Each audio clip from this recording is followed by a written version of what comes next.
My name is Tyler. I work with residents in long-term care, and I also work with a lot of staff in long-term care, trying to find the best ways of working with people in order to help them with any difficulties that they might arise when it comes to providing care. When it comes to long-term care, one of the concerns that has come up in discussion with some residents is that they sometimes feel like they get reduced to simple two-dimensional versions of themselves, that they are simply their disability, or they are their just age and where they grew up and their former job. Like, your life gets distilled down to 3 sentences on a piece of paper about me, and that doesn't tell the whole story. The story that I wanted to talk about was an experience that I had with a resident that I wasn't working with, that was just very social and engaged with other residents, other staff members, other family members of other residents.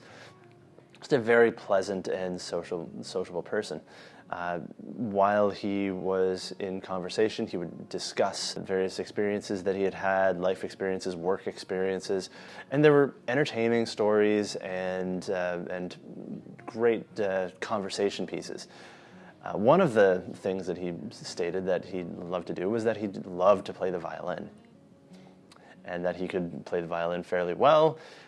The next time that I was there, it turned out that his family had brought in his violin, and it was sitting in the cupboard. And while I was on the unit, one of the staff members asked him about it, and he said, "Yeah, it's up in the closet."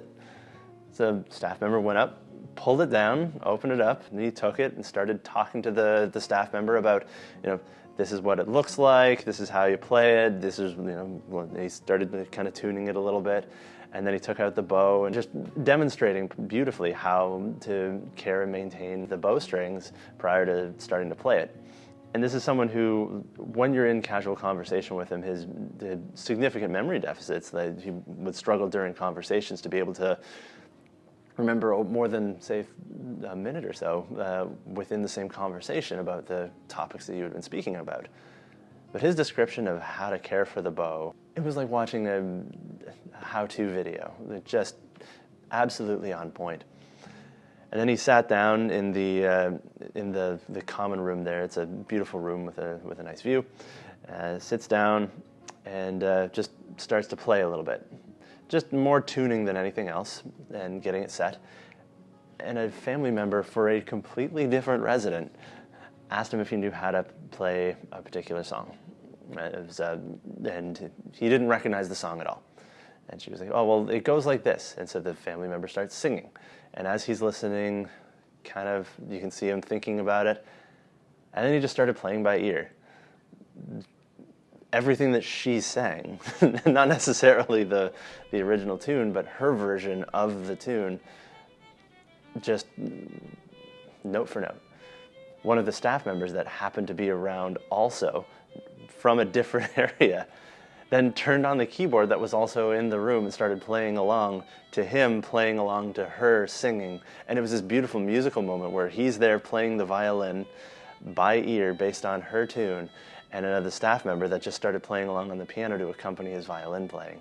And so the entire unit was filled with music that was completely unplanned, unprompted, just this spontaneous, beautiful moment that involved a resident being able to play something that he loved and staff members spontaneously joining in order to really emphasize just how beautiful that moment was and really to add to it.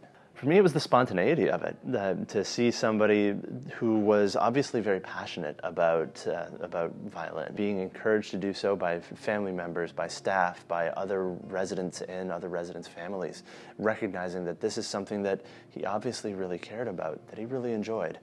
And for them to encourage him to be able to engage in that activity, and for staff to also recognize what it was and take a couple of minutes out of whatever it was that they were doing and join in for that 2 to 5 minutes. They were able to just sit down and play along. This is a community, and everyone who lives here or is just passing through is still a part of that environment and has something to give and also something to receive as part of this larger community. Residents are a part of each other's team because they are living in the same community, right? They are together, and so they're able to support each other. The family members of one resident are also able to support the residents and the families of other residents. And when we start to see those larger connections continue to be made and built, you start to recognize that everyone who's here living together and all of the lives connected to it are all benefiting, and they are all working together as part of that same team and are fostering something much larger than simply supporting their loved one.